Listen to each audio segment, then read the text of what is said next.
তোমরা সেই লোকটা আন্দোলন করছো, স্বৈরাচার বিদায় হয়েছিল, এখন এখানে কোনো স্বৈরাচার আছে?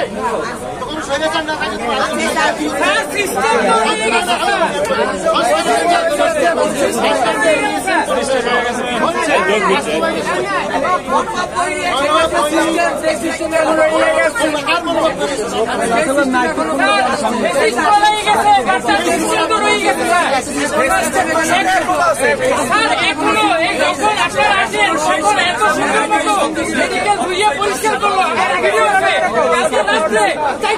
মেডিকেল পরিষ্কার করছে কেন?